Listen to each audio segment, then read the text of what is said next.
Yo, what's going on, guys? It's your boy Ange, one half the duo. Today I'm here bringing you a special Orcust deck profile. But before we get into there, I would like to remind you guys to always like, comment, and subscribe to the channel, and also turn on that notification bell because every Monday and Wednesday we have new videos coming your way. Alright, without further ado, let's get started. So, obviously, we have the 3 yugioh. Now this card is obviously one of the best starters in the deck. It's a 1-card Galatea. You have to play it. No more, no less. Self-explanatory. And then we're still going to play the Triple Nightmare. I've been seeing a lot of builds kind of float around this between a 2 to 3 ratio, but I still think this is like what gets your engine going. Even though it's kind of a garnet, you still need to play it because it's going to get all the engine rolling and making sure that we create our combos. So I think 3 is still good. And then obviously you play the double skeleton. Gotta play the 2 of them, especially if you gizmec early and you still want that 1 in your deck still. It's just really good utility. Then we play the 1 brass bombard. You know, we still gotta play this brass because if worst comes to worst, we have the yugioh and this in our hand. At least we can normal this, making Linkuriboh, and then banish it, and then to special summon the yugioh. It's just really nice just to get things engraved, making sure that we do get that Galatea if we do have that yugioh in hand. Plus, this just creates like a little extra extension as well if you want to send something later on with like Nightmare.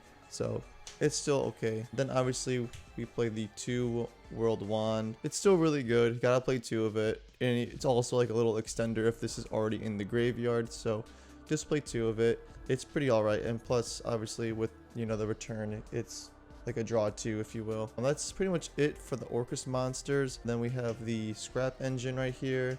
We have the triple scrap recycler. Obviously this card is still bananas in this deck.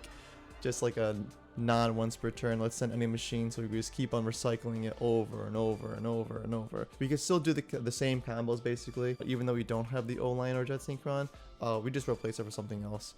So you still gotta play 3 of it. It's still like the best start in the deck, hands down. And then obviously we play the 1 scrap golem, and then we also play the Crystron Rosenix.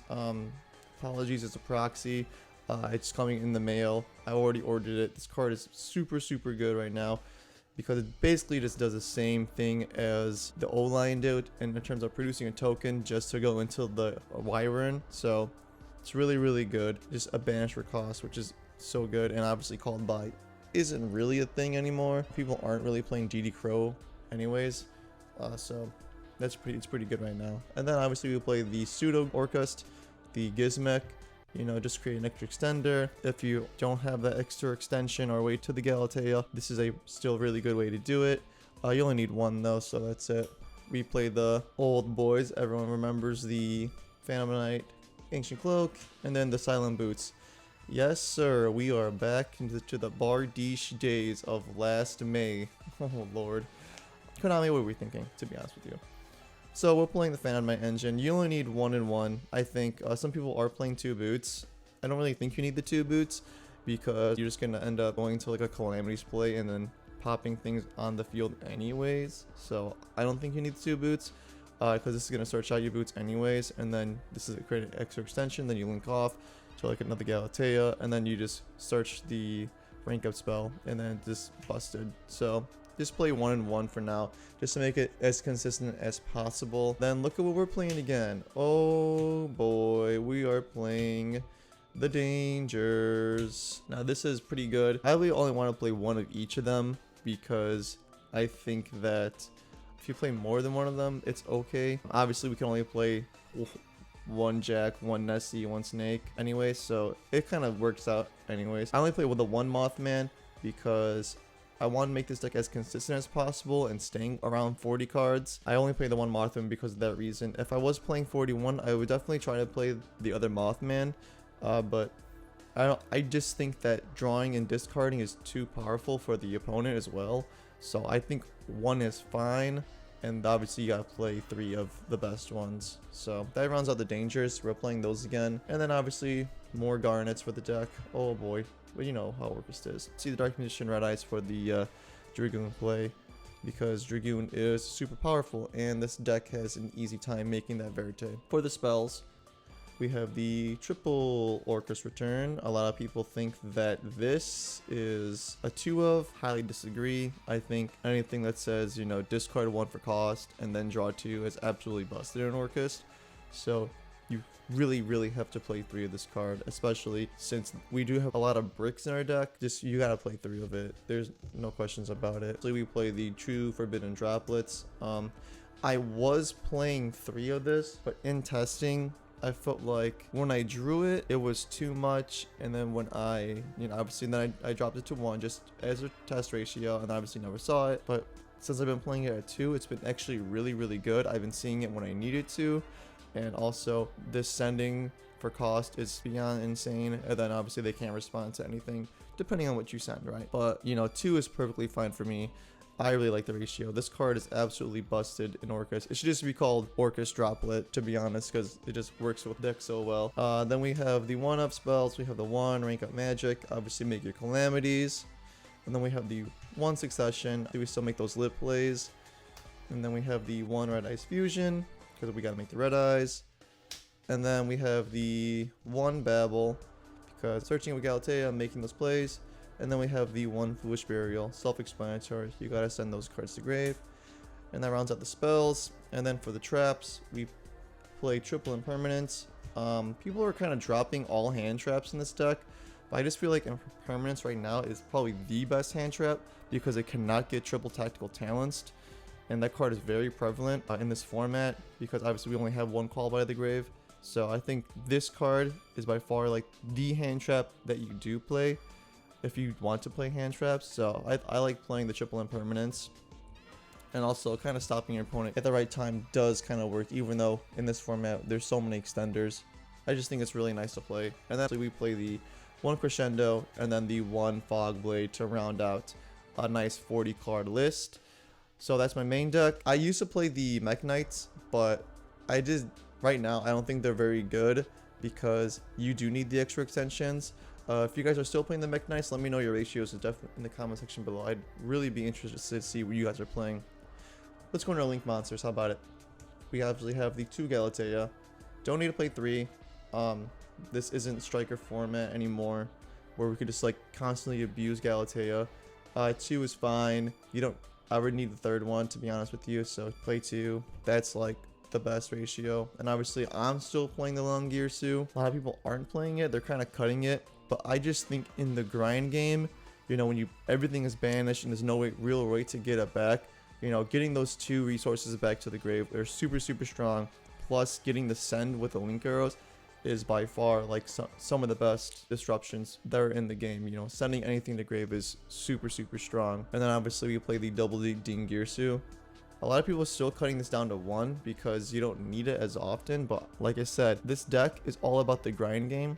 And I just think that having the 2nd Dingirsu, and especially when you recycle both of them between the graveyard and the field, I just think it's super powerful. So I always play the 2. Plus, especially since this is an easy Dragoon out, you have to kind of play it because this deck does kind of struggle with Dragoon, but only in the sense where if it doesn't have the out. And now we play the 1 Linkuriboh for that brass play.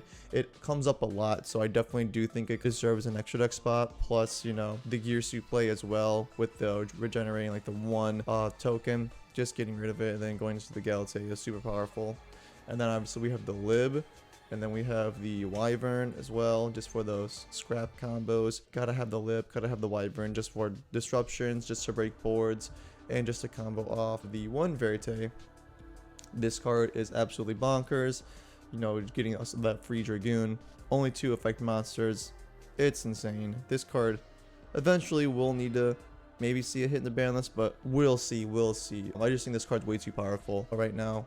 And then we have the 1 Masquerena. Just your standard Orcust plays. Obviously, you can even go to like other things like Nightmare Unicorn. Very strong.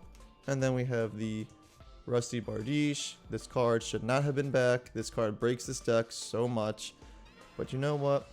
Gotta sell the next set somehow, right, Konami? But this card should not have come back no matter what. This is not healthy for the game. But you know, if it's here, it's here. We're playing it. And then we make the Access Code Talker for our only Link 4. We don't play the Borrelsaur anymore. It's not that good.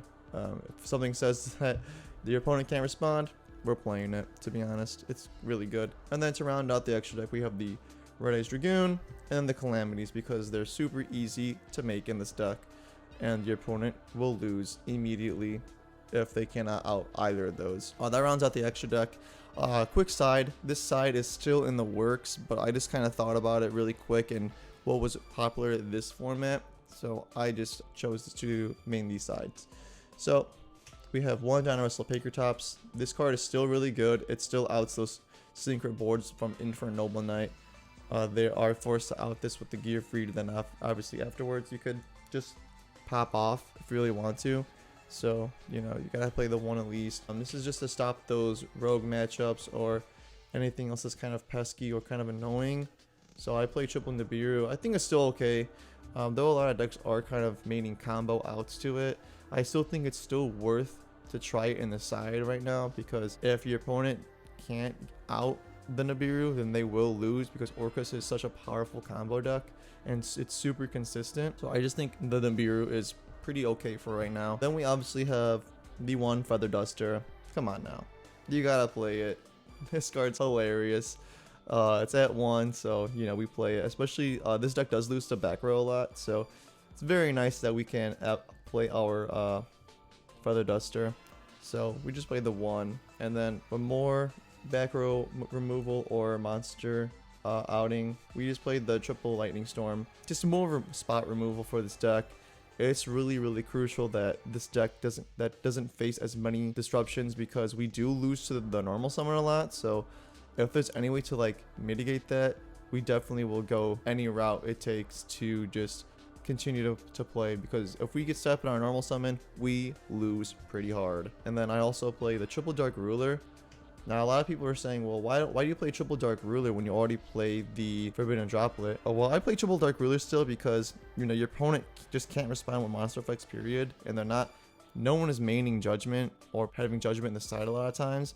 At least in my experience, the Dark Ruler is just super strong, especially for those combo decks like Dragon Link and Infernoble Knight, where this deck really struggles against. Negate everything, and then you just pop off as an Orcust player, and they can't really do much about it, and they will probably lose. This deck's combo routing is built around to just break apart that board ever so like little bit by bit, and then you just OTK them. So that's what I do. I still like this card a lot. A lot of people are cutting it, but you know, it's okay. And then I play the triple Evenly Matched. This card is still bonkers, still bananas.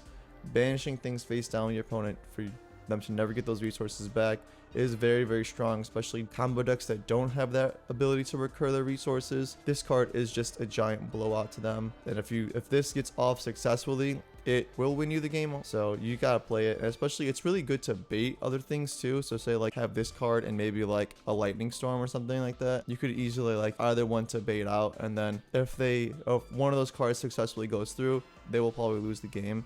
So I just like this just to have some sort of option to break boards. And then the final card I play is the one Imperial Order. This is just a test card. It's kind of a cheese card, to be honest with you. It's a one-of, it's unsearchable, but you know, just having the option in the side deck is kind of funny to me.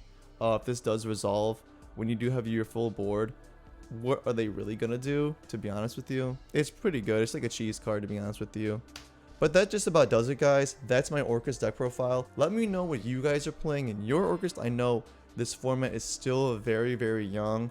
Everyone's trying different Orcust builds, whether it's between Mech Knight, with the Dangers, more heavy on the Phantom Knight engine. You guys let me know what you guys are playing. I just try to make a basic skeleton just to show you guys what I'm playing and how I think the deck could function in terms of comboing. Without further ado, thanks for watching this video, guys. Remember to like, comment, and subscribe, and we'll see you in the next one. See you around, guys.